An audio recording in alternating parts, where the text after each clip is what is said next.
एक बार कोई श्रीमद् भागवत जी कथा कर रहे थे, अच्छे विद्वान थे, परंतु कथा सुनते सुनते एक व्यक्ति भाव विभोर हो गया और भाव विभोर होकर के रुदन करने लगा।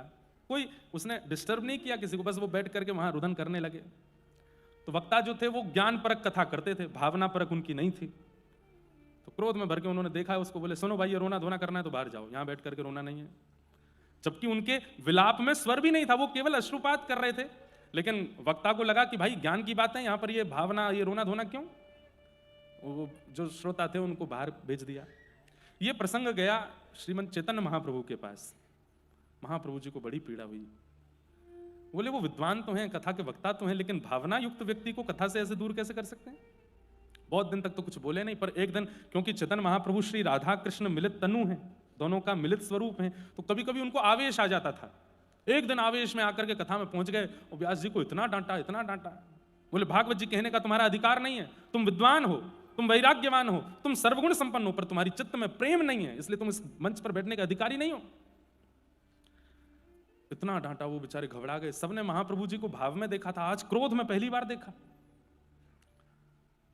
महाप्रभु जी को सब लोग वहां से लेकर के गए। क्रोध में वो तो ताम्रवर्ण हो गया था उनका। थोड़ी देर बाद जब भावावेश शांत हुआ तो महाप्रभु जी बोले क्या हुआ था? तो सबने बताया। बोले आपने कथा में जाकर के व्यास जी को डांटा। महाप्रभु जी रोने लगे। ये तो अपराध है।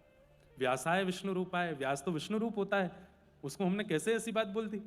अभी चलो, अभी चलो, मुझे लेके चलो, मैं क्षमा मांगू। और थोड़ी देर बाद ही महाप्रभु जी आए और रोते हुए आके उनको हृदय से लगाया, मुझे क्षमा कर देना, मैंने आपको ऐसा बोला। तो व्यास जी घबरा के बोले आप दूर ही रहो, अभी तो आके मेरे को इतना सुना रहे थे और अब इतने भावना में आ गए आप।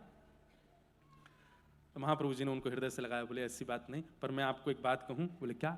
अच्छा हुआ कि ये घटना हुई। क्यों? आपसे एक वैष्णव अपराध बन गया था। आपने कथा में एक श्रोता को रोते बिलखते देख उनको कथा से दूर किया, जबकि उनकी कथा से किसी को दिक्कत नहीं हो रही थी सुनने से। एक होता है कई श्रोता ऐसे हो जाते हैं कि वो महाराज भावना तो क्या ही, आसपास के लोगों को सुनने भी नहीं देते। कई बार कई जगह कथा होती है, वहां पे देवी देवता भी आ जाते हैं लोगों में, वो इधर उधर वालों पे बाल बाल छिड़कते हैं, गिरते हैं इधर उधर, ऐसा होता है। ऐसा नहीं। भावना, एक बात और कहूं, संसार के लिए जब विलाप होता है ना तो व्यक्ति बेचैन होता है, पर ठाकुर जी के लिए जब विलाप करता है ना तो वो स्थिर हो जाता है। उसका शरीर फड़केगा नहीं, फिर वो स्थिर रहेगा। नेत्रों में अश्रु होंगे पर मुख से स्वर नहीं होगा।